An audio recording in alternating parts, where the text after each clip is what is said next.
এক বিদেশি জার্মানির ছেলে আমার প্রেমে পড়ে। তার সাথে আমার ফেসবুকের মাধ্যমে পরিচয়। আমার ফেসবুক চালানোর অভ্যাস ছিল, এমনকি আমি ফেসবুকে অনেক ছবি আপলোড দিতাম নিজের। আমি দেখতে অনেকটা স্মার্ট এবং সুন্দর ছিলাম, তাই বাংলাদেশি অনেক ছেলেরা আমাকে মেসেঞ্জারে নক দিত। আমি সেগুলা কেয়ার করতাম না। যারা বেশি বেশি নক দিত বা ডিস্টার্ব করতো তাদেরকে আমি ব্লক করতাম। এটা আমার একটা অভ্যাস ছিল। আমি তখন অনার্স ফাইনাল ইয়ারে পড়ি। আমি একজন মধ্যবিত্ত ঘরের মেয়ে। আমার এক ভাই এবং আমরা দুই বোন। আমি সবার বড় ছিলাম। আমি বাবা মায়ের আদরের মেয়ে ছিলাম। আমার ব্যক্তি চলায় স্বাধীনতা ছিল। আমি একদিন আমার মেসেঞ্জার চেক করতে গিয়ে দেখলাম একটি আইডি থেকে অনেকগুলো মেসেজ ইংলিশে লেখা। তাই আমি একটু আগ্রহের সাথে দেখলাম। লেখাগুলো ছিল হাই এবং হাউ আর ইউ এবং হোয়ার আর ইউ। আমি তাকে হাই জানালাম, সেও আমাকে নতুন করে আবার হাই দিল। পরে আস্তে আস্তে আমরা দুজন দুজনের পরিচিত হয়ে গেলাম। উনি ওনার দেশের নাম বলল, আমি আমার দেশের নাম বললাম। আমি বললাম আমি বাংলাদেশি, সে বলল তার দেশ জার্মানি। কথাগুলো ইংরেজি হচ্ছে, আমি আপনাদের বোঝানোর জন্য বাংলাতে বলবো। আমি যেহেতু পড়াশোনা জানা মেয়ে ছিলাম, সেহেতু ইংলিশ বুঝতে অসুবিধা হয়নি। আর বিশেষ করে বাহিরে এমন উন্নত দেশের কোনো ছেলে বলে আমার কথা বলার আগ্রহ বেড়ে গিয়েছিল। ওর ডাকনাম ছিল হ্যারি আর আমার নাম ছিল লিনা। তার সাথে আমার প্রতিদিন ফেসবুকে কথা হতো। প্রথম প্রথম আমাদের দেশের বিভিন্ন বিষয় নিয়ে কথা হতো। মাঝে মাঝে ভিডিও কলে আমাদের গ্রাম ঘুরে দেখাতাম। মাঝে মাঝে রাতে আমার সাথে ভিডিও কলে কথা হতো।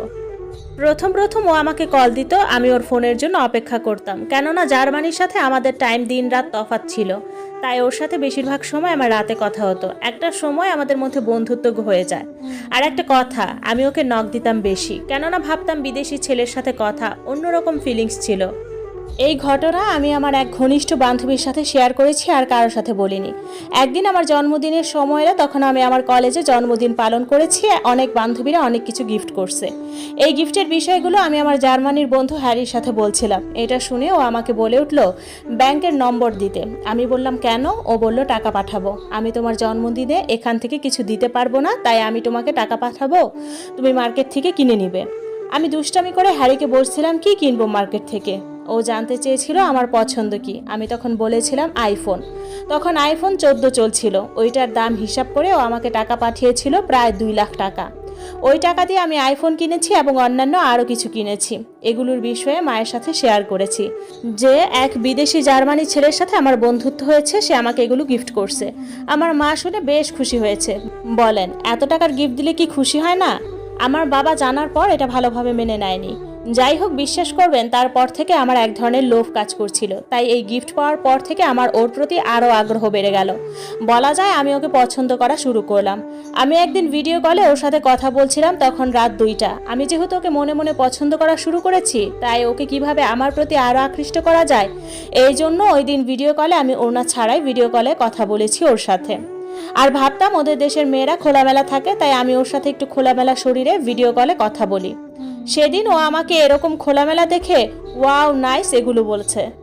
এগুলো শুনে আমি একটু লজ্জা বোধ করলাম। তারপর থেকে এখন ও আগের তুলনায় আমাকে বেশি বেশি ভিডিও কল দেয়। আমি এরকম কল পেয়ে বুঝতে পারছি ও আমার প্রতি আকৃষ্ট হচ্ছে, আর আমি এটাই চাইছিলাম। এখন আমরা দুজন আগের থেকে অনেক ক্লোজ, তাই অনেক কথাই শেয়ার করি, অনেক গোপন বিষয়ে কথা বলি, কিন্তু এখন পর্যন্ত ভিডিও কলে উল্টাপাল্টা কিছু হয়নি। একদিন হঠাৎ আমার মোবাইলে একটি মেসেজ আসলো, হ্যারি লিখছে I love you and I like you, আরও কিছু এরকম লিখে মেসেজ করছে। বিশ্বাস করবেন এটা দেখে আমি অবাক হয়েছি। আমি কিছু না ভেবেই আমি উত্তরে হ্যাঁ বলে দিছি।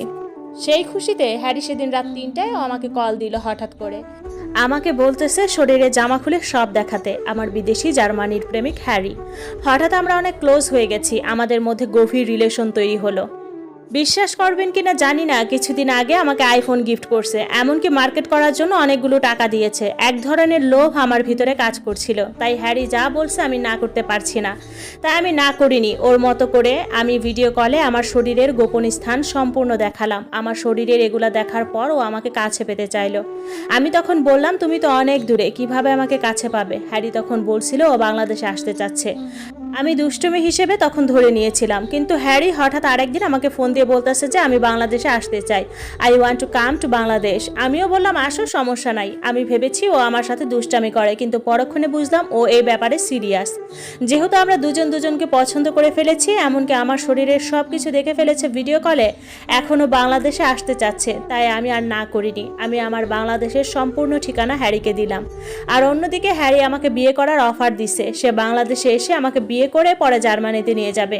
এই কথা শুনে আমি অনেক খুশি ছিলাম, কেননা বাহিরের রাষ্ট্রগুলো দেখতে অনেক সুন্দর, বাংলাদেশের মতো এরকম নোংরা পরিবেশ নেই।